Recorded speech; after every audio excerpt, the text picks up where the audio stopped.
초겨울 저녁 바람이 종이장을 넘기듯 골목을 스쳐가던 날이었다. 하늘은 회색빛 담요로 도시를 덮고 있었고 가로등 불빛이 하나씩 켜지기 시작하면서 거리는 서서히 노란빛으로 물들어갔다. 장민아는 마지막 차고 운행을 마치고 버스에서 내렸다. 20년째 같은 노선을 다니며 수많은 사람들을 태우고 내려준 그녀에게 이 골목길은 이제 너무나 익숙한 풍경이었다. 하지만 오늘은 뭔가 달랐다. 평소라면 곧장 집으로 향했을 텐데 발걸음이 자꾸만 늦어졌다. 우체국 옆 작은 헌책방 달빛서가에서 새어나오는 불빛이 어둑한 거리에 은은히 번지고 있었다. 낡은 간판 아래 따뜻한 주황빛이 창문을 통해 흘러나왔고 그 불빛은 마치 겨울밤 추위에 떨고 있는 사람들을 부르는 듯했다. 미나는 몇 번이나 이 책방 앞을 지나쳤지만 문을 열어본 적은 한 번도 없었다. 버스 기사라는 직업 특성상 시간에 쫓겨 사는 일상에서 책방은 그저 지나치는 풍경 중 하나일 뿐이었다. 하지만 오늘은 달랐다. 발이 저절로 책방 문 앞에 멈춰 섰다. 유리창 너머로 보이는 책들의 등과 따뜻한 조명이 묘한 끌림을 주었다. 미나는 잠시 망설이다가 문 손잡이에 손을 올렸다. 딸랑딸랑. 문종 소리가 가볍게 울리며 그녀를 맞았다. 순간 코끝을 스치는 향기가 있었다. 오래된 종이 냄새와 은은한 보이차 향이 어우러져 마음을 편안하게 했다. 책방 안은 생각보다 넓었다. 벽면을 따라 빼곡히 꽂힌 책들, 곳곳에 놓인 작은 의자들, 그리고 구석에 자리한 조그만 차, 테이블이 아늑한 분위기를 만들어내고 있었다. 어서 오세요. 목소리가 들려왔다. 카운터 뒤에서 한 남자가 고개를 들었다. 40대 중반쯤 되어 보이는 그는 검은 태 안경을 쓰고 있었고 온화한 미소를 띠고 있었다. 그의 손에는 낡은 책 한 권이 들려 있었다. 저기, 그냥 구경만 해도 될까요? 미나가 조심스럽게 물었다. 물론이죠. 천천히 둘러보세요. 그가 한도윤이었다. 이 작은 책방을 20년째 지켜온 주인이었다. 그는 손님을 재촉하지 않았다. 대신 조용히 자리에서 일어나 차를 우리기 시작했다. 미나는 서가 사이를 천천히 걸었다. 문학, 역사, 철학, 여행기까지 다양한 장르의 책들이 정성스럽게 분류되어 있었다. 많은 책들이 세월의 흔적을 품고 있었지만 그 흔적들이 오히려 따뜻함을 더해 주었다. 책 사이사이에 적힌 손글씨 메모들, 접힌 페이지 모서리들, 그리고 밑줄 그어진 문장들이 이전 독자들의 흔적을 말해주고 있었다. 특히 여행 코너에서 미나의 발걸음이 멈췄다. 제주도, 강원도, 전라도, 전국 각지의 여행서들이 나란히 꽂혀 있었다. 미나는 그중 한 권을 조심스럽게 꺼냈다. 제주 올레길에 관한 책이었다. 페이지를 넘기자 바다 사진과 함께 누군가가 적어 놓은 작은 글씨가 보였다. 2018년 5월 혼자 걸었던 길. 바람이 참 좋았다. 제주도 좋아하세요? 언제 다가왔는지 도윤이 그녀 곁에 서 있었다. 손에는 따뜻한 차 한 잔이 들려 있었다. 따뜻한 차 한 잔 드릴까요? 미나는 잠시 망설였다. 낯선 사람에게서 받는 차 한 잔이 부담스럽기도 했고 너무 오래 머물러서는 안 될 것 같기도 했다. 하지만 도윤의 눈빛에는 계산이나 조급함이 전혀 없었다. 순수한 호의만이 있을 뿐이었다. 감사합니다. 미나는 차를 받아들였다. 첫 모금을 마시자 몸 안으로 따뜻함이 퍼져나갔다. 보이차 특유의 깊고 그윽한 맛이 하루 종일 쌓인 피로를 씻어내는 듯했다. 도유는 적당한 거리를 두고 서서 그녀가 책을 보는 것을 지켜보았다. 두 사람 사이에는 묘한 침묵이 흘렀다. 그것은 어색한 침묵이 아니었다. 오히려 편안하고 자연스러운 정적이었다. 밖에서는 간간이 자동차 소리가 들려왔고, 책방 안에서는 벽시계의 째깍거리는 소리만이 시간의 흐름을 알려주고 있었다. 미나는 차를 마시며 책방을 둘러보았다. 이곳에는 분주함이 없었다. 도시의 소음과 성급함이 문턱에서 걸러지는 듯했다. 20년이라는 시간이 만들어낸 공간의 무게감이 느껴졌다. 책장 모서리의 작은 흠집들, 바닥의 희미한 발자국 자국들, 그리고 천장 모서리의 세월 흔적까지도 모두 이 공간의 이야기를 담고 있었다. 도유는 다시 카운터로 돌아가 자신만의 일을 계속했다. 새로 들어온 책들을 정리하고 장부에 무언가를 적어 넣었다. 그의 움직임은 서두르지 않았고 모든 동작에는 오랜 경험에서 우러나온 자연스러움이 배어 있었다.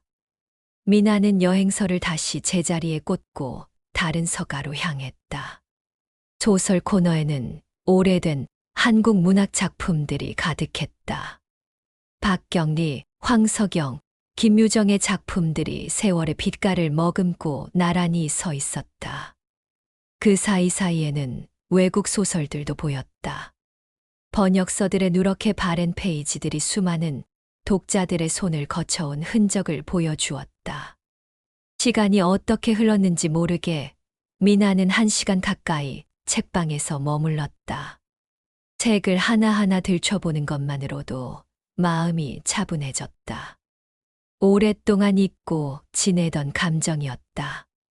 매일 정해진 시간에 정해진 노선을 달리며 수많은 승객들의 목소리와 도시의 소음 속에서 지내온 일상과는 완전히 다른 세계였다. 도유는 여전히 자신의 일에 집중하고 있었지만 때때로 고개를 들어 미나를 바라보았다. 그의 시선에는 호기심보다는 따뜻한 관심이 담겨 있었다. 마치 오래된 친구를 바라보는 듯한 편안함이 있었다. 미나가 마지막으로 손에 든 책은 시집이었다. 윤동주의 하늘과 바람과 별과 시였다. 책을 펼치자 익숙한 시 구절이 눈에 들어왔다.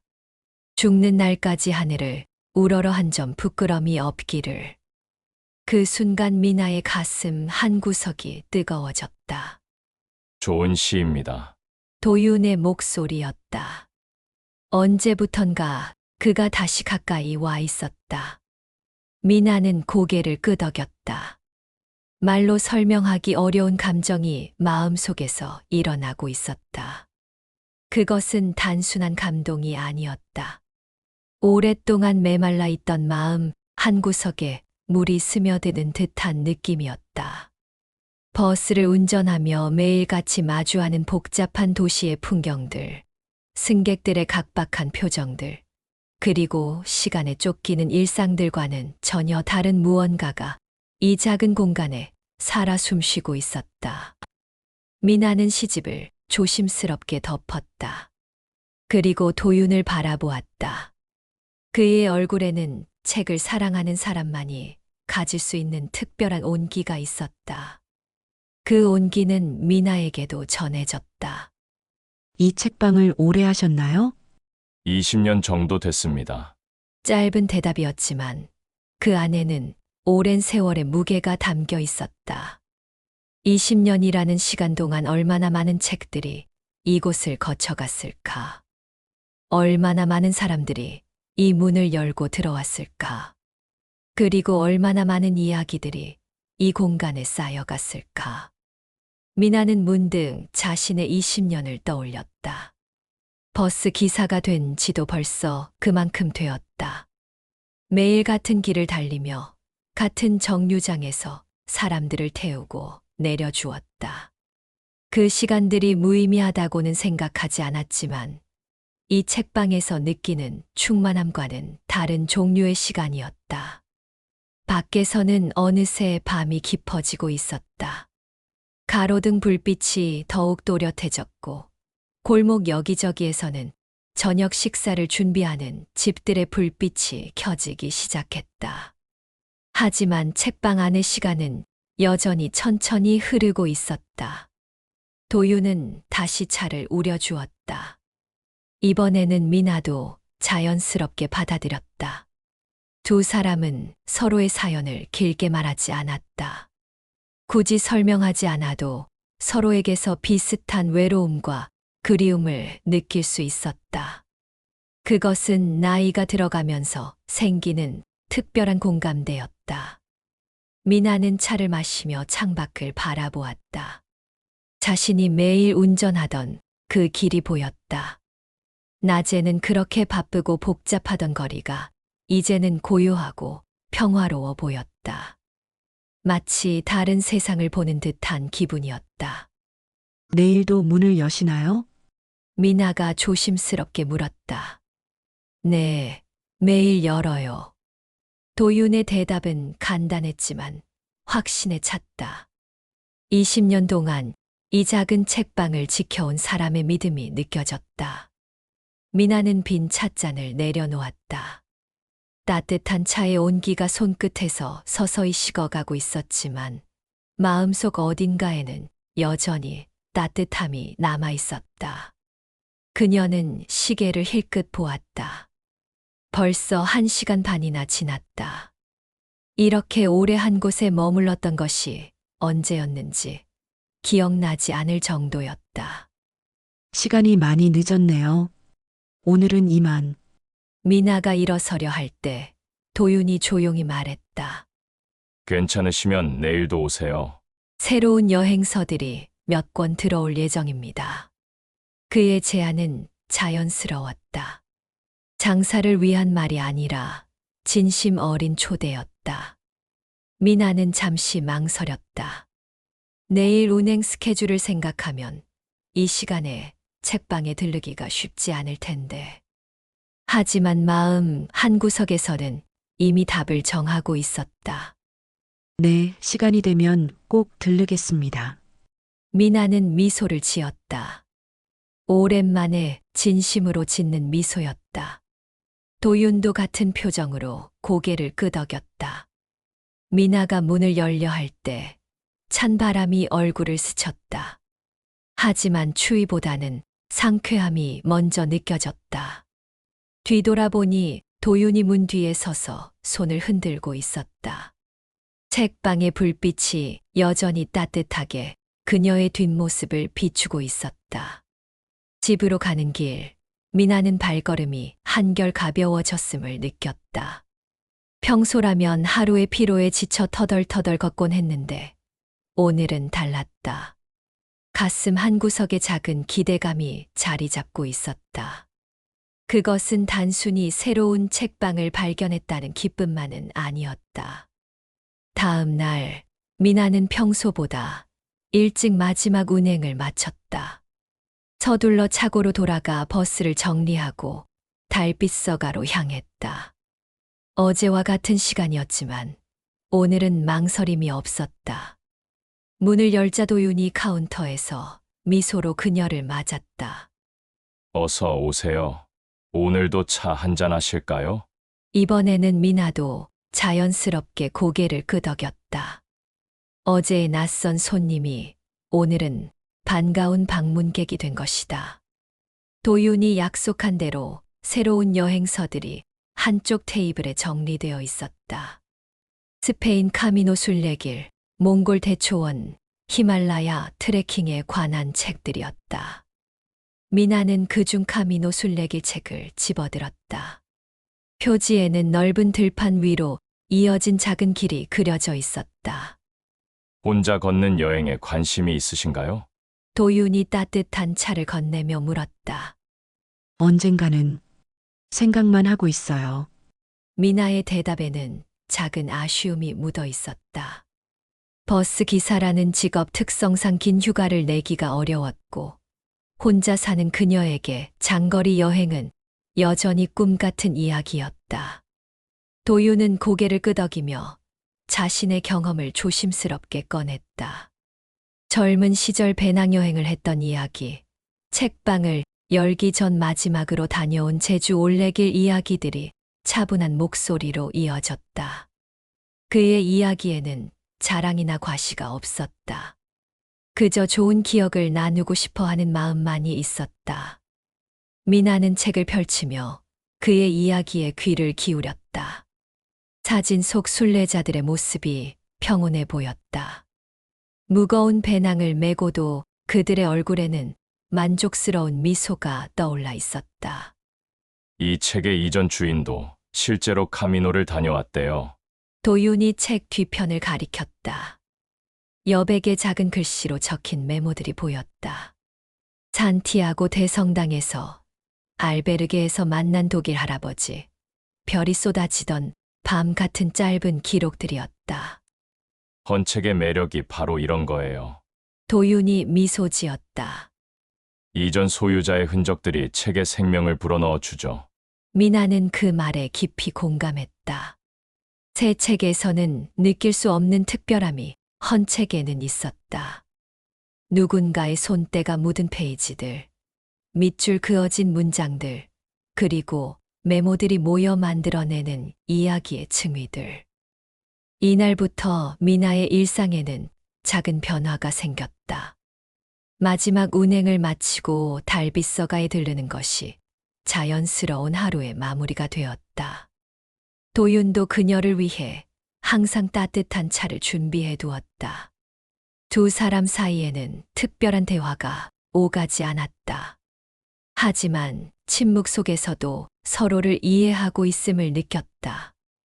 미나는 책을 읽으며 하루의 피로를 달래고, 도윤은 책을 정리하거나 차를 우리며 조용한 시간을 함께했다.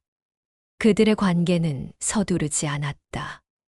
마치 오래된 책들처럼 천천히 익어가는 친밀감이었다. 일주일이 지나고 미나는 처음으로 책을 한 권 빌려가기로 했다. 히말라야 트레킹에 관한 책이었다. 도윤은 대여 절차를 설명하면서도 기간에 대해서는 여유롭게 말했다. 급하게 읽으실 필요 없어요. 책은 기다려줍니다. 집에서 그 책을 펼쳤을 때 미나는 새로운 세계와 마주했다. 히말라야의 거대한 산맥들, 셰르파들의 따뜻한 미소, 그리고 고산에서 바라본 별하늘의 장엄함이 글과 사진을 통해 생생하게 전해졌다.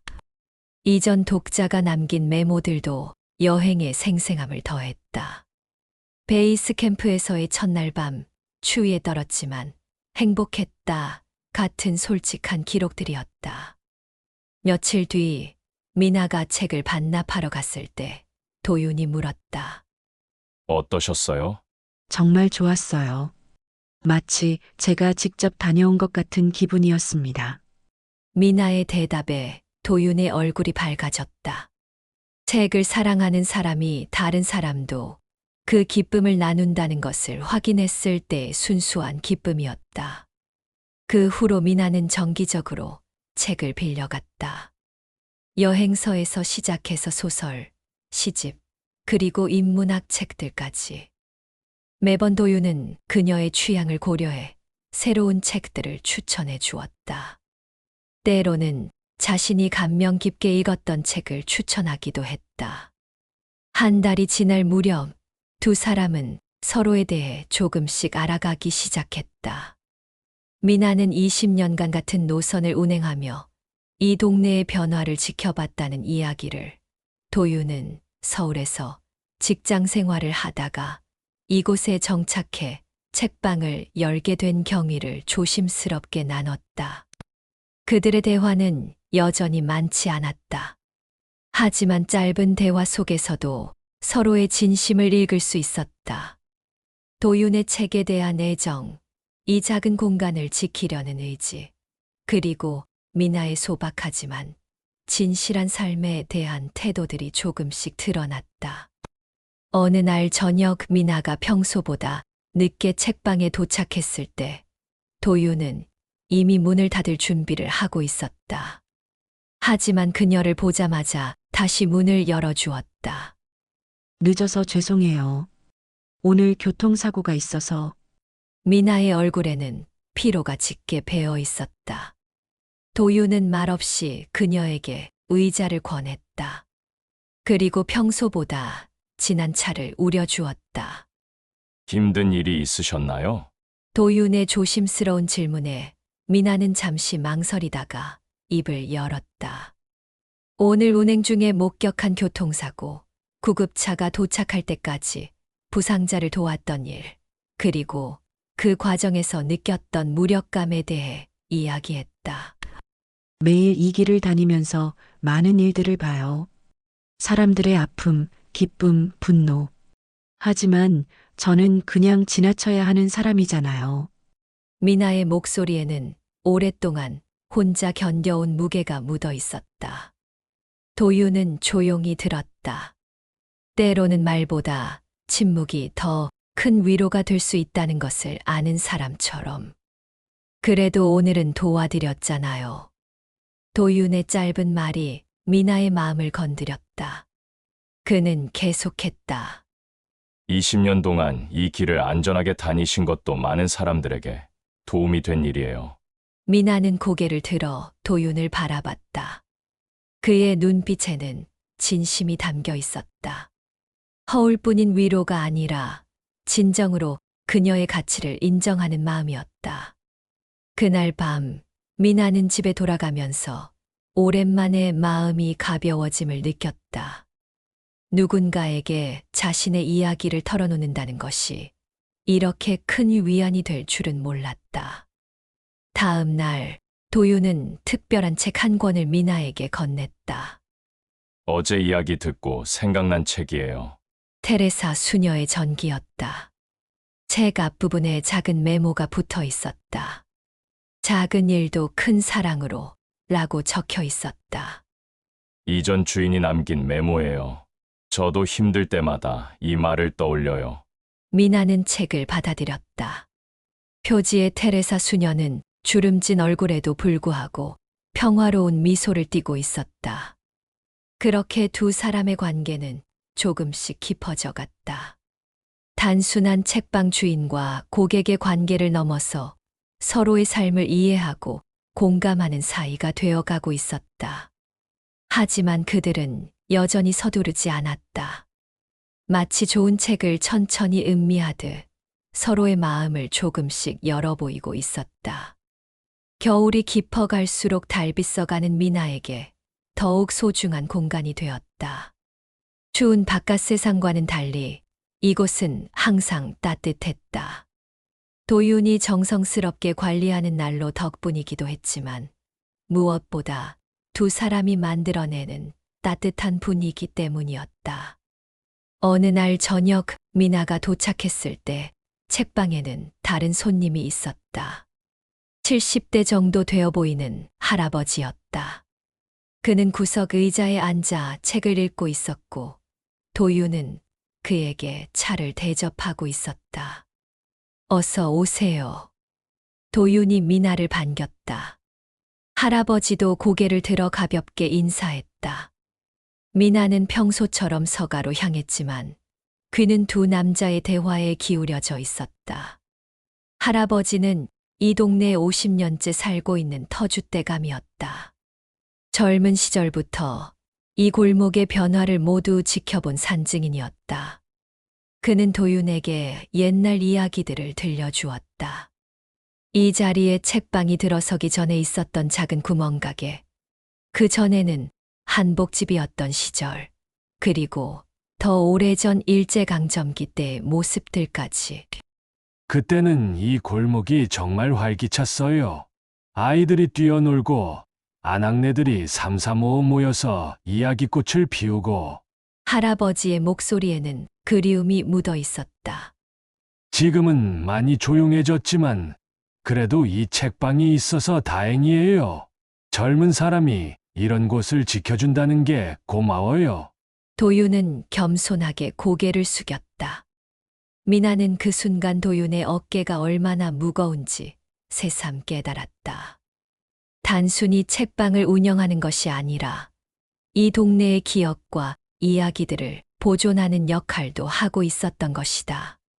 할아버지가 떠난 후 미나와 도윤은 오랫동안 말없이 앉아 있었다.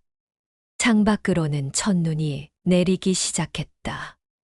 가로등 불빛에 비친 눈송이들이 하얗게 춤추고 있었다.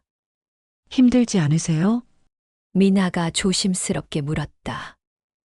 가끔요. 하지만 이런 분들이 계셔서 버틸 수 있어요. 도윤의 대답은 솔직했다. 그는 창밖을 바라보며 계속 말했다. 처음 이곳에 왔을 때는 그냥 조용한 곳에서 책이나 읽으며 살고 싶었어요. 하지만 시간이 지나면서 이곳이 단순한 상점이 아니라는 걸 알게 됐죠. 미나는 고개를 끄덕였다. 그녀도 이 한 달 동안 같은 것을 느꼈다. 달빛 써가는 책을 사고 파는 공간이 아니라 사람들이 잠시 쉬어갈 수 있는 마음의 쉼터였다. 저도 처음에는 그냥 책만 빌려가려고 했는데, 미나가 웃으며 말을 이었다. 이제는 이곳이 없으면 하루가 허전할 것 같아요. 도윤이 그녀를 바라봤다. 그의 눈빛에는 같은 마음이 담겨 있었다. 미나 역시 이 책방에 그리고 자신에게 특별한 의미가 되어가고 있다는 것을 그는 느끼고 있었다. 눈이 더 세차게 내리기 시작했다. 골목길이 하얗게 쌓여가는 모습을 두 사람은 나란히 바라봤다. 그들 사이에는 말로 표현할 수 없는 깊은 이해가 흐르고 있었다. 오늘은 일찍 가세요. 눈이 많이 와서 길이 위험할 것 같은데요. 도윤의 배려 깊은 말에 미나는 고개를 끄덕였다. 하지만 일어서기가 아쉬웠다. 이 따뜻한 공간을 떠나 차가운 겨울밤을 걸어가야 한다는 것이. 내일도 오시죠? 도윤이 문을 열어주며 물었다. 그의 목소리에는 작은 기대가 섞여 있었다. 물론이요. 내일 새로운 책 추천해 주세요. 미나의 대답에 도윤이 미소 지었다. 그 미소는 눈 내리는 겨울밤을 훨씬 따뜻하게 만들어 주었다. 집으로 가는 길, 미나는 발자국을 남기며 천천히 걸었다. 새하얀 눈 위에 찍히는 발자국들이 자신과 도윤을 이어주는 길처럼 느껴졌다. 내일이면 이 발자국들은 사라지겠지만 두 사람 사이에 생긴 소중한 인연은 계속될 것이었다. 그날 밤 미나는 오랜만에 깊은 잠에 빠져들었다. 꿈속에서 그녀는 책으로 가득한 따뜻한 공간에 있었고 누군가와 함께 차를 마시며 편안한 침묵을 나누고 있었다. 그것은 단순한 꿈이 아니라 예고처럼 느껴졌다.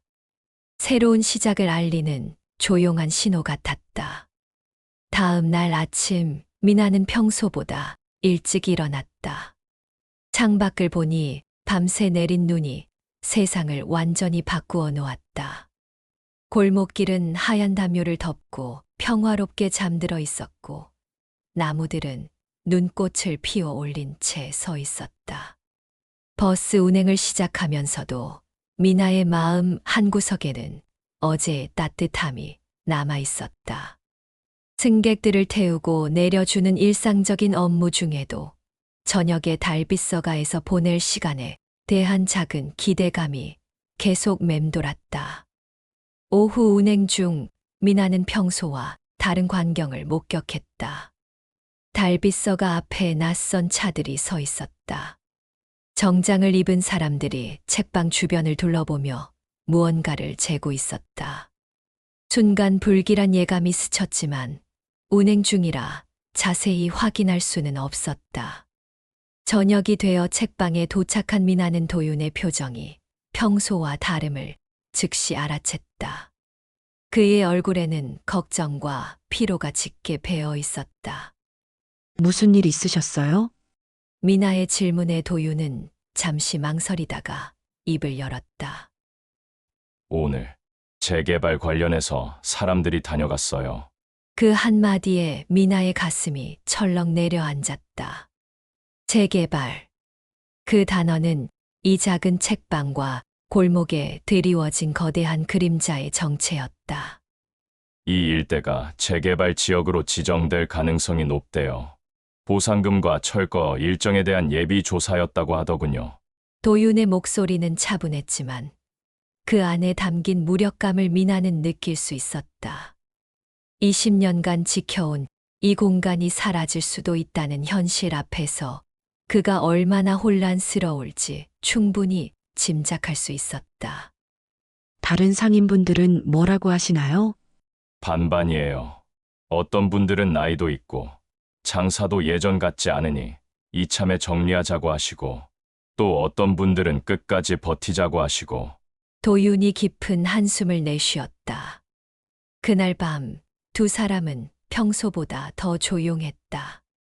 재개발이라는 현실 앞에서 달빛서가에서 나누던 평화로운 시간들이 얼마나 소중했는지 새삼 깨닫게 되었다. 미나는 차를 마시며 창밖을 바라봤다. 어제까지만 해도 아름답게 보였던 골목길이 이제는 다르게 느껴졌다. 언제 사라질지 모르는 풍경처럼 더욱 애틋하게 다가왔다. 도윤은 평소처럼 책을 정리하고 있었지만 그의 손길이 더욱 조심스러워 보였다. 마치 이 모든 것들과 작별 인사를 하는 것처럼. 며칠 후 골목 곳곳에 공지문이 붙었다. 재개발 추진 계획과 주민 설명회 일정이 적혀 있었다. 상점들 사이에는 미묘한 긴장감이 돌기 시작했다.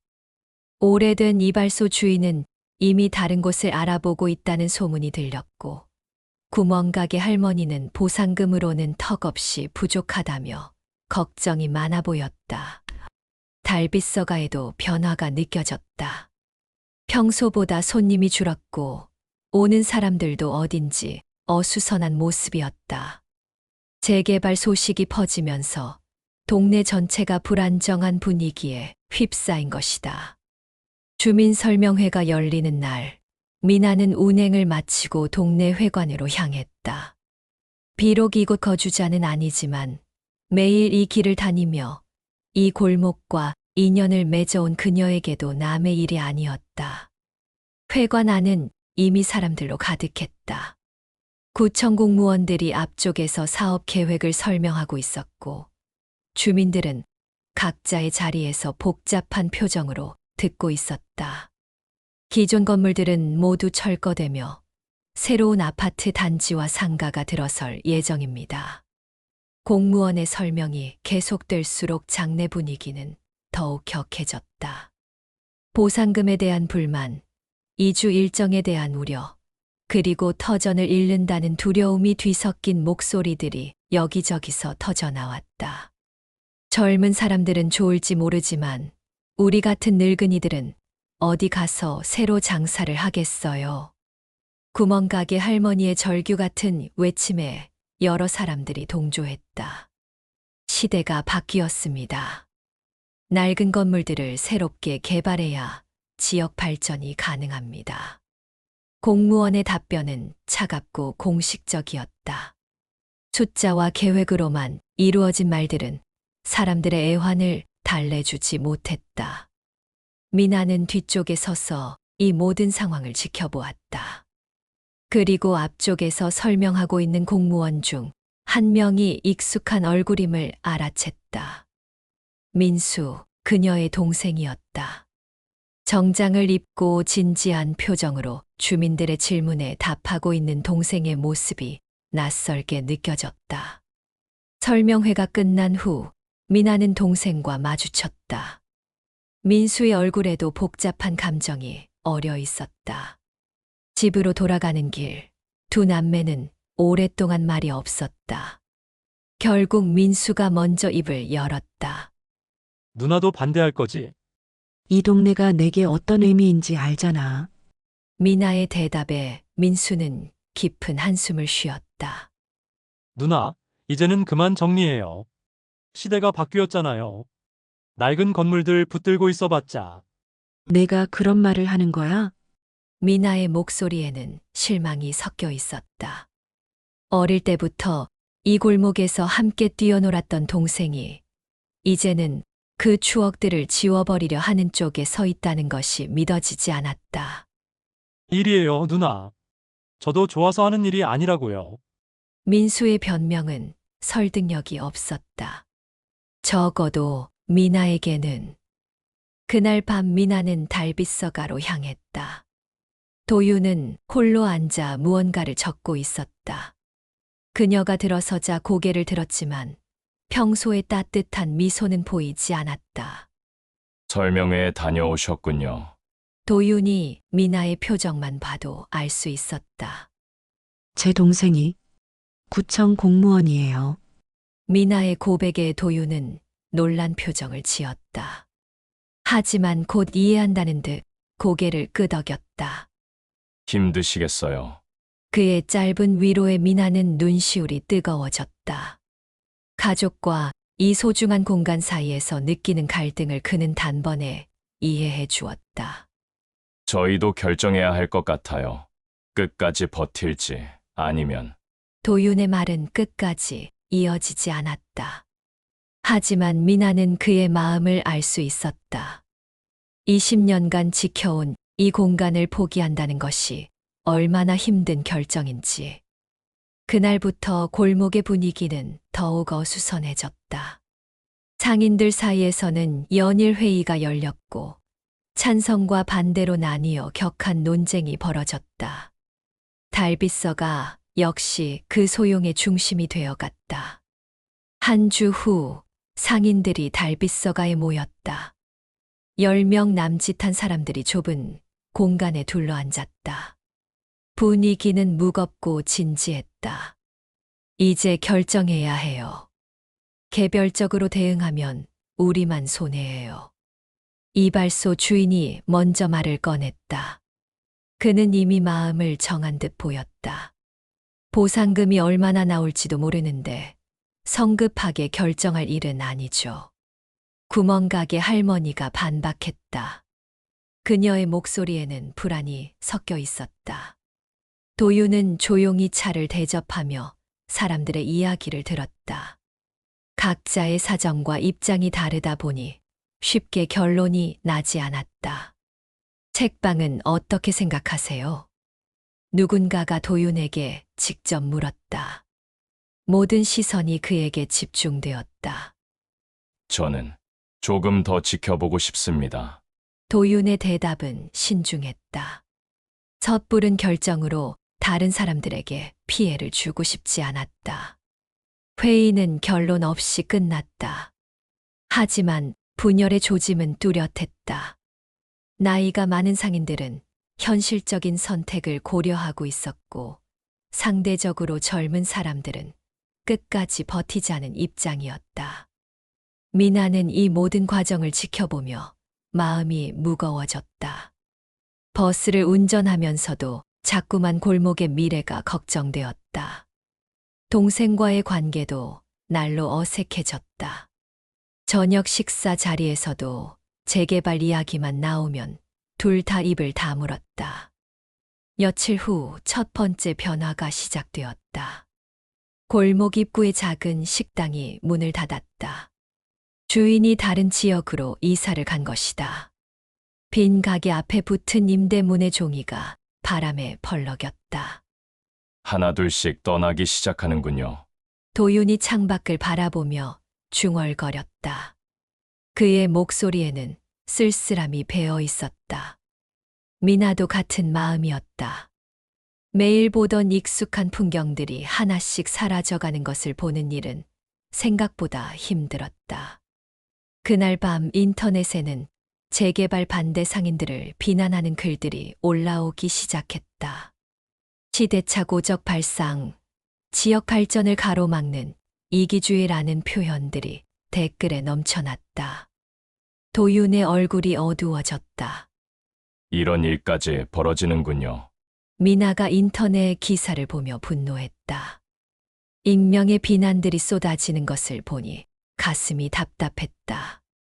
도윤은 말없이 고개를 끄덕였다. 하지만 그의 표정에서 상처받은 모습을 감출 수는 없었다. 다음 날부터는 더욱 구체적인 압박이 시작되었다. 정체를 알 수 없는 전화들이 책방으로 걸려왔다. 대부분 짧고 위협적인 내용들이었다. 빨리 정리하고 나가는 게 좋을 거예요. 괜히 버티다가 손해만 볼 텐데요. 도윤은 이런 전화들을 받을 때마다 얼굴이 굳어졌다. 하지만 미나 앞에서는 태연한 척 하려고 애썼다. 일주일 후 밤늦은 시간에 책방 앞에서 낯선 소음이 들렸다. 도윤이 확인해 보니 몇 명의 남자들이 서성이고 있었다. 그들은 도윤을 보자 슬슬 자리를 떴지만 불길한 기운을 남겨두고 갔다. 혹시 용역들이 아닐까요? 미나가 걱정스러운 목소리로 물었다.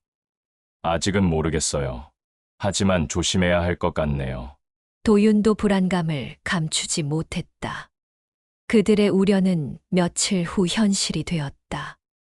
어느 날 아침 도윤이 책방에 도착했을 때 유리창 한쪽이 깨져 있었다. 바닥에는 작은 돌과 함께 쪽지 하나가 떨어져 있었다. 더 이상 버티지 마세요. 다음에는 더 큰 일이 생길 수도 있어요. 도윤의 손이 미세하게 떨렸다.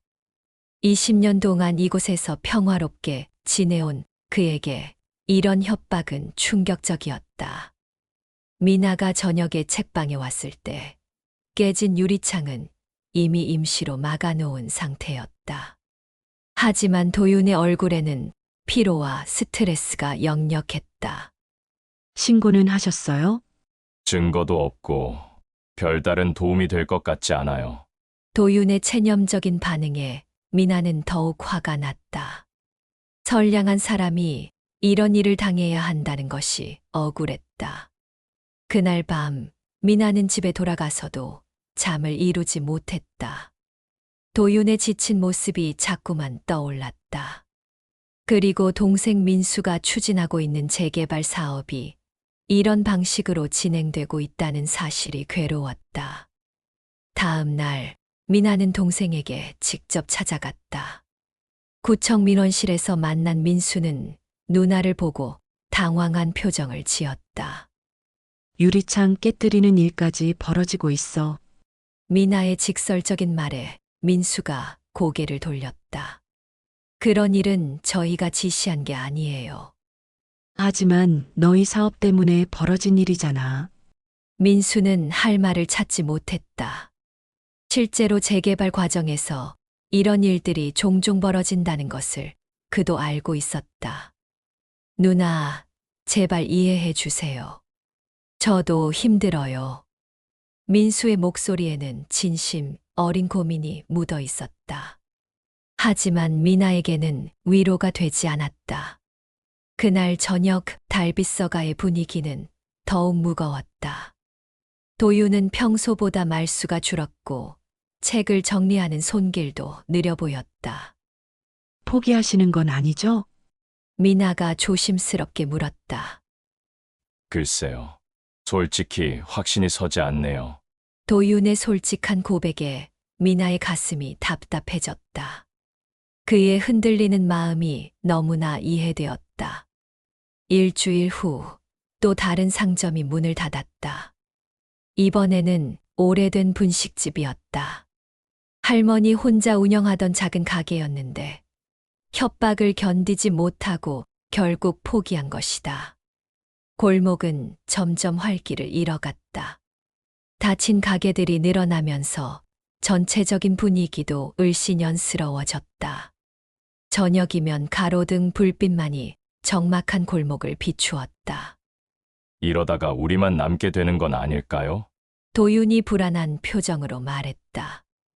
미나도 같은 걱정을 하고 있었다. 주변 상점들이 하나둘 사라지면서 달빛서가만 홀로 남게 될 가능성이 높아 보였다. 그런 가운데서도 두 사람은 서로에게 의지하며 버텼다. 힘든 상황일수록 서로의 존재가 더욱 소중하게 느껴졌다. 함께 차를 마시며 나누는 조용한 대화들이 하루의 피로를 덜어주었다. 하지만 현실은 점점 더 잔인해졌다. 협박 전화의 빈도가 늘어났고 밤마다 수상한 사람들이 골목을 서성이는 일이 잦아졌다. 도윤은 밤에 혼자 책방에 있는 것이 두려워졌다. 미나도 직장에서 미묘한 불이익을 받기 시작했다. 노선 배정에서 배제되거나 회의에서 의도적으로 소외당하는 일들이 늘어났다. 관리소장이 넌지시 말했다. 요즘 재개발 반대 활동을 하신다면서요? 회사 입장에서는 좀 곤란한데. 미나는 아무 대답도 하지 않았다. 하지만 압박이 거세지고 있다는 것을 느낄 수 있었다. 어느 날 밤 결정적인 사건이 일어났다. 도윤이 책방 정리를 마치고 나오는데 복면을 쓴 사람들이 나타났다. 그들은 말없이 책방 앞에 페인트를 뿌리고 사라졌다. 벽면에는 붉은 글씨로 꺼져라라는 글자가 선명하게 남았다. 도윤은 그 자리에 한참을 서 있었다. 떨리는 손으로 휴대폰을 꺼내 미나에게 전화를 걸었다. 미나 씨, 죄송한데 혹시 시간 되시면 목소리만 들어도 무슨 일인지 알 수 있었다. 미나는 즉시 달려왔다. 벽에 붉은 글씨를 본 순간 미나의 분노가 폭발했다. 하지만 도윤은 오히려 조용했다. 마치 모든 것을 체념한 듯한 표정이었다. 이제 정말 한계인 것 같아요. 도윤의 작은 목소리가 밤 공기에 스며들었다. 미나는 그의 어깨에 손을 올렸다. 20년간 이곳을 지켜온 그의 마음을 생각하면 가슴이 아팠다. 혼자 결정하지 말아요. 우리 함께 생각해봐요. 미나의 말에 도윤이 고개를 들었다. 우리라는 단어가 그에게는 큰 위안이 되었다. 다음 날 동네에는 전날 밤 사건에 대한 소문이 퍼졌다. 남아있던 상인들 사이에서도 동요가 일었다. 이제 더 이상 안전하지 않다는 불안감이 커졌다. 책방도 이제 포기해야 하는 거 아냐? 너무 위험해졌어. 다칠 수도 있다고. 주변의 걱정 섞인 목소리들이 도윤의 마음을 더욱 흔들었다. 그날 저녁 미나와 도윤은 오랫동안 말없이 앉아 있었다. 벽에 페인트 자국을 가리기 위해 임시로 천을 걸어두었지만 그 뒤의 상처는 감춰지지 않았다. 서가를 잃더라도 우리까지 잃을 순 없어요. 미나가 먼저 입을 열었다. 그녀의 목소리에는 결단이 담겨 있었다. 도윤이 그녀를 바라봤다. 미나의 눈빛에서 자신에 대한 걱정과 애정을 읽을 수 있었다. 포기가 아니라 새로운 시작일 수도 있잖아요. 미나가 계속 말했다. 그녀 자신도 이 결정이 쉽지 않았지만 도윤의 안전이 더 중요했다. 도윤은 책방을 둘러봤다. 20년간 함께 해온 책들, 손때 묻은 가구들, 그리고 수많은 추억들이 담긴 공간이었다. 하지만 이제는 더 이상 안전한 곳이 아니었다. 그럼 우리 함께 새로운 길을 찾아볼까요? 도윤의 대답에 미나가 고개를 끄덕였다. 두 사람은 서로를 바라보며 작은 미소를 지었다. 비록 현실은 어렵지만 함께라면 극복할 수 있다는 믿음이 있었다. 다음 날부터 두 사람은 구체적인 계획을 세우기 시작했다. 고정된 공간에 매여 있지 않고 이동하면서 사람들을 만날 수 있는 방법을 모색했다. 이동 도서관은 어떨까요? 미나의 제안에 도윤의 눈이 반짝였다. 작은 차를 개조해서 책과 차를 함께 판매하는 거죠. 아이디어가 구체화될수록 두 사람의 표정이 밝아졌다.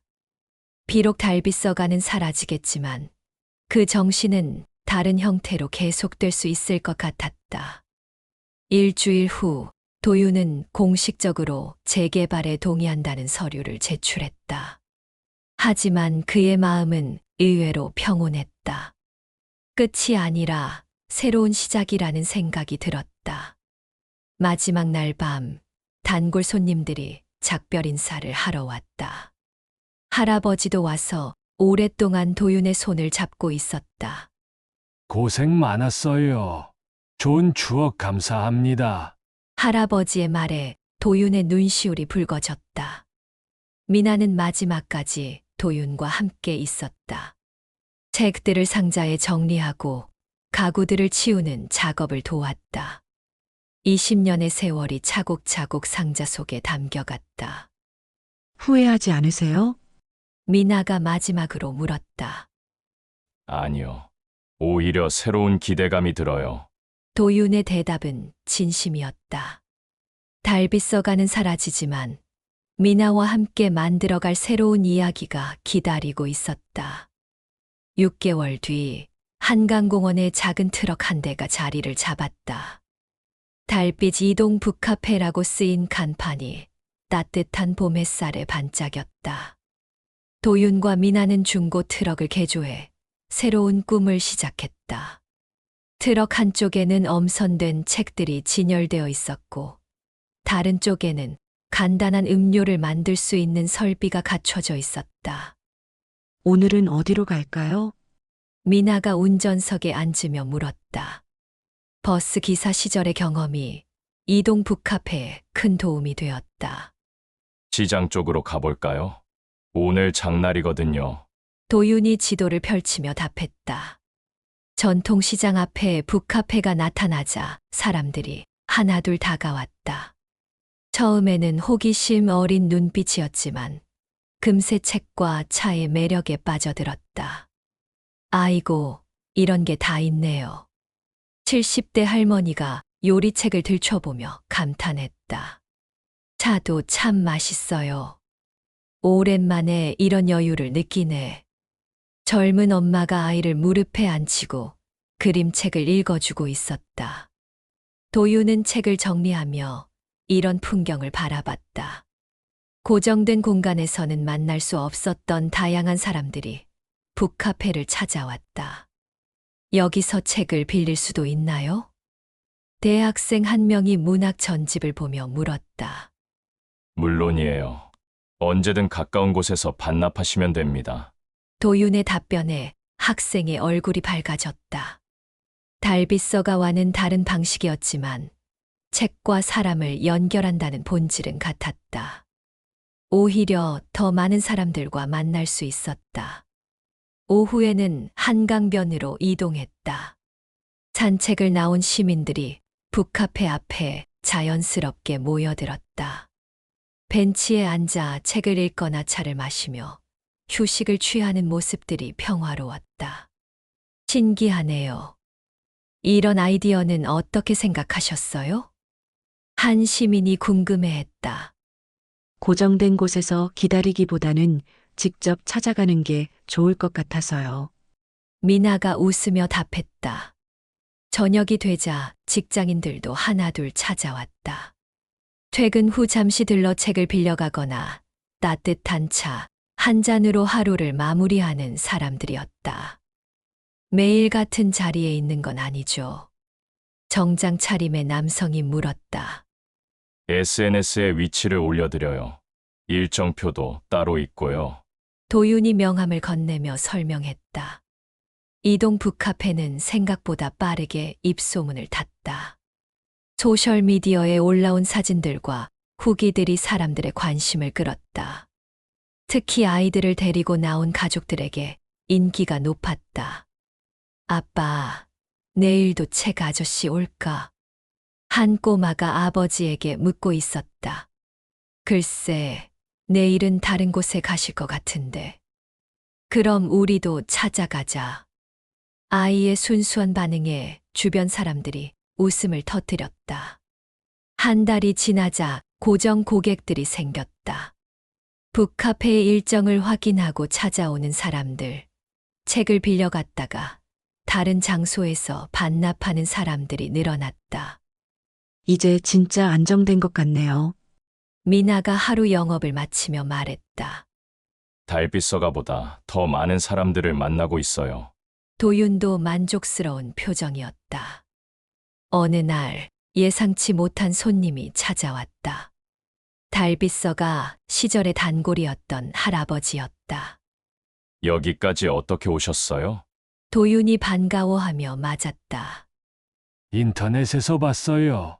요즘 젊은이들이 다 가르쳐 주더라고. 할아버지가 웃으며 답했다. 책방이 없어져서 섭섭했는데 이렇게 다시 만나니 기뻐요. 할아버지의 말에 도윤의 가슴이 따뜻해졌다. 이동 북카페는 단순한 사업이 아니었다. 사람들 사이의 연결고리 역할을 하고 있었다. 책을 매개로 한 만남들, 차 한 잔을 나누며 생기는 소소한 대화들이 도시 곳곳에서 꽃피고 있었다. 처음에는 걱정이 많았는데 미나가 운전을 하며 말했다. 오히려 더 좋은 것 같아요. 도윤도 동감했다.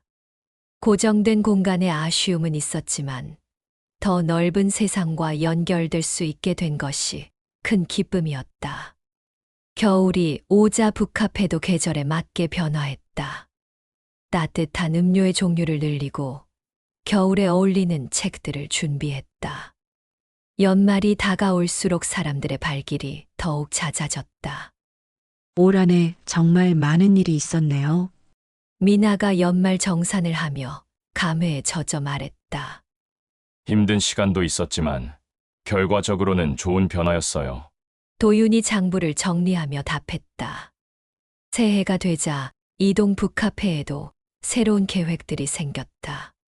학교나 복지관을 방문하는 특별 프로그램, 작가와의 만남 같은 이벤트들을 준비하기 시작했다. 이제 정말 자리를 잡은 것 같아요. 미나가 뿌듯해하며 말했다. 시간이 흐르면서 민수도 변했다. 처음에는 누나의 선택을 이해하지 못했지만 이동 북카페의 성공을 보면서 생각이 바뀌었다. 누나, 죄송해요. 그때 너무 차갑게 말한 것 같아서. 민수가 어느 날 북카페를 찾아와 사과했다. 괜찮아. 내 입장도 이해해. 미나는 따뜻하게 동생을 맞았다. 이런 일도 의미 있는 일이네요. 몰랐어요. 민수가 북카페를 둘러보며 감탄했다. 가족 간의 갈등도 점차 해소되었다. 민수는 가끔 북카페를 도우러 나오기도 했고, 구청에서도 이동 북카페를 지역 문화 사업으로 지원하기 시작했다. 2년째가 되자 이동 북카페는 지역의 명물이 되었다. 관광객들도 일부러 찾아올 정도로 알려졌다. 여기가 그 유명한 이동 북카페군요. 외지에서 온 관광객이 신기해하며 둘러봤다. 책도 빌릴 수 있고 차도 정말 맛있어요. 단골 손님이 관광객에게 추천해주는 모습을 보며 도윤과 미나는 뿌듯함을 느꼈다. 어느 봄날 두 사람은 처음으로 달빛서가가 있던 자리를 찾아갔다. 그곳에는 이미 새로운 아파트가 들어서 있었다. 많이 변했네요. 미나가 아파트를 올려다보며 말했다. 그래도 아쉽지는 않아요. 도윤의 대답이 의외였다. 우리가 만든 새로운 이야기가 더 소중한 것 같아요. 미나도 고개를 끄덕였다. 과거에 머물러 있지 않고 새로운 길을 개척한 것에 대한 자부심이 있었다. 그들의 사랑도 자연스럽게 깊어져 갔다. 함께 일하고 함께 꿈을 키워가는 과정에서 서로에 대한 이해와 애정이 더욱 단단해졌다. 특별한 고백이나 프러포즈가 있었던 것은 아니었다. 마치 좋은 책의 이야기가 자연스럽게 전개되듯 두 사람의 관계도 조용하고 깊게 성장해 갔다. 3년째 되던 어느 저녁 한강변에서 영업을 마친 후 도윤이 조용히 말했다. 미나 씨, 우리 평생 함께 이 일하면 어떨까요? 단순해 보이는 말이었지만 그 안에는 청혼의 의미가 담겨 있었다. 좋아요. 미나의 대답도 간단했다. 하지만 두 사람 모두 이 순간이 얼마나 소중한지 알고 있었다. 결혼식은 소박했다. 이동 북카페의 단골 손님들과 가족, 그리고 달빛서가 시절부터 알고 지낸 사람들이 모였다. 예식장 대신 공원에서 열린 야외 결혼식이었다. 책이 우리를 만나게 해주었네요. 도윤이 결혼 서약서를 읽으며 말했다. 그리고 새로운 이야기를 시작하게 해주었고요. 미나가 눈시울을 적시며 답했다. 달빛서가 시절의 할아버지도 참석했다. 휠체어를 타고 계셨지만 환한 미소로 두 사람을 축복해 주었다. 젊은이들이 참 잘했어요. 할아버지의 축복에 참석자들이 박수를 보냈다. 결혼 후에도 두 사람은 이동 북카페를 계속 운영했다. 이제는 부부가 되어 더욱 호흡이 잘 맞았다. 10년이 흘렀다. 이동 북카페는 이제 여러 대의 차량으로 확장되었고 젊은 직원들도 함께 일하고 있었다. 도윤과 미나는 사업의 전체적인 방향을 관리하며 직접 운영하는 횟수는 줄어들었다. 어느 가을날 두 사람은 다시 옛 달빛서가 자리를 찾았다. 10년 전과는 또 다른 모습이었다. 아파트 상가에 새로운 서점이 들어서 있었다. 우리도 나이가 들었네요. 미나가 도윤의 희끗해진 머리를 보며 미소 지었다. 그래도 우리 이야기는 계속되고 있잖아요. 도윤이 그녀의 손을 잡았다. 두 사람에게는 아직 자녀가 없었다. 하지만 아쉬워하지 않았다. 이동 북카페를 통해 만난 수많은 아이들이 그들에게는 소중한 인연이었다. 저기 봐요. 미나가 한쪽을 가리켰다. 그곳에는 20대 초반으로 보이는 젊은 여성이 작은 책 한 권을 들고 서 있었다. 그녀는 휴대폰으로 그 자리를 촬영하고 있었다. 저기가 유명한 달빛서가가 있던 자리라고 하던데. 젊은 여성이 혼잣말을 하고 있었다. 도윤과 미나가 다가갔다. 혹시 달빛서가를 아시나요? 도윤이 조심스럽게 물었다. 아, 네. 제가 졸업 논문 주제로 연구하고 있어요. 도시재개발과 지역 공동체의 변화에 대해서요. 젊은 여성의 눈이 반짝였다. 달빛서가와 이동 북카페 이야기가 정말 인상 깊어서요. 그럼 혹시 미나가 말을 꺼내려 할 때 젊은 여성이 먼저 깨달았다. 설마 두 분이 그 유명한 맞습니다. 도윤이 웃으며 고개를 끄덕였다. 젊은 여성은 감격해하며 두 사람에게 인터뷰를 요청했다. 그들의 이야기가 학술 연구의 소재가 될 뿐만 아니라 후배들에게도 영감을 주고 있다는 사실이 놀라웠다. 두 분의 이야기는 단순한 성공담이 아니에요. 변화에 대응하는 지혜와 용기를 보여주는 사례거든요. 젊은 여성의 말에 두 사람은 뿌듯함을 느꼈다. 그날 저녁 집으로 돌아온 두 사람은 오랜만에 과거를 회상했다. 그때 정말 힘들었죠. 미나가 앨범을 펼치며 말했다. 달빛서가 시절의 사진들, 이동 북카페 초기의 모습들, 그리고 결혼식 사진까지. 시간의 흐름이 고스란히 담겨 있었다. 하지만 포기하지 않아서 다행이에요. 도윤이 그녀의 어깨에 기대며 말했다. 20년이 더 흘렀다. 이제 70대가 된 두 사람은 이동 북카페 사업을 젊은 세대에게 넘겨주었다. 하지만 여전히 한 달에 한 번씩은 직접 트럭을 몰고 나갔다. 할아버지, 할머니 또 오셨네요. 단골 고객의 아이가 이제는 어른이 되어 자신의 아이들을 데리고 왔다. 우리 아이들도 여기서 첫 책을 빌려갔어요. 그의 말에 도윤과 미나는 감동했다. 세대를 이어가는 인연이 계속되고 있었다. 어느 날 두 사람은 마지막으로 옛 달빛서가 자리를 방문했다. 이제는 완전히 다른 모습이었지만 그들에게는 여전히 특별한 의미가 있는 곳이었다. 여기서 모든 게 시작되었죠. 미나가 그 자리에 서서 조용히 말했다. 도윤은 잠시 침묵했다가 갑자기 무릎을 꿇었다. 70대의 나이에도 불구하고 그의 움직임은 진지했다. 미나야, 오랜만에 듣는 반말 호칭에 미나가 놀랐다. 장소는 사라졌지만 우리 약속은 여기서 다시 시작합시다. 도윤의 말에 미나의 눈에 눈물이 고였다. 매일매일 새로운 마음으로 책을 사랑하고 사람을 사랑하며 살아가자고요. 그것은 프러포즈라기보다는 인생의 새로운 다짐이었다. 네, 그렇게 해요. 미나가 눈물을 닦으며 고개를 끄덕였다. 두 사람은 그 자리에서 오랫동안 서로를 바라보았다. 40년이 넘는 시간 동안 함께 해온 세월이 그들의 얼굴에 고스란히 새겨져 있었다. 집으로 돌아가는 길, 두 사람은 손을 맞잡고 천천히 걸었다. 석양이 그들의 뒷모습을 길게 늘어뜨리고 있었다. 그로부터 몇 년 후 도윤이 먼저 세상을 떠났다. 평화로운 죽음이었다. 마지막까지 미나의 손을 잡고 있었다. 책방에서 만나요. 그의 마지막 말이었다. 미나는 홀로 남았지만 슬퍼하지 않았다.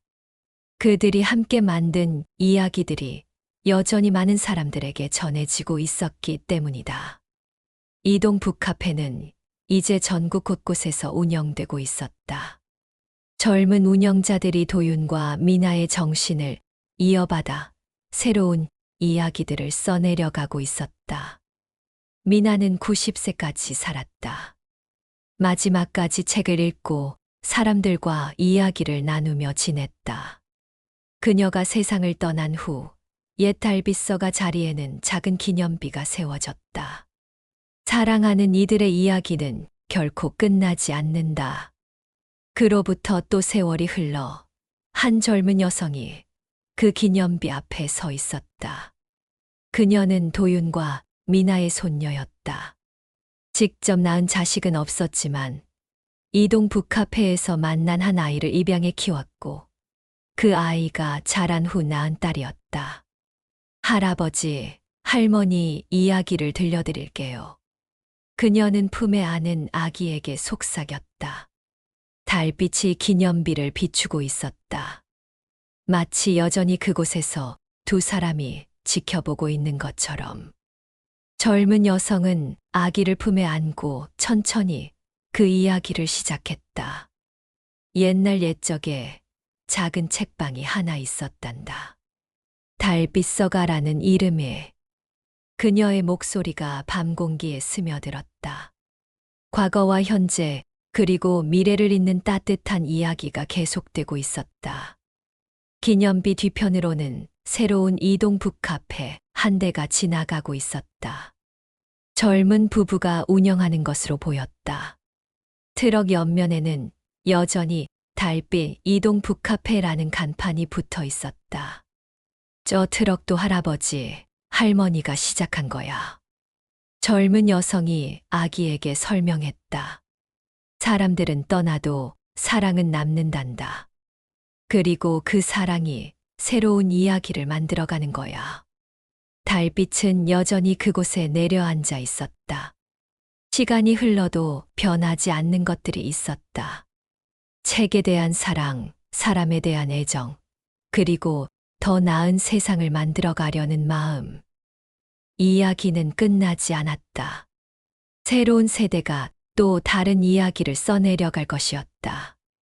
달빛서가에서 시작된 작은 만남이 시간을 넘나들며 계속 이어질 것이었다.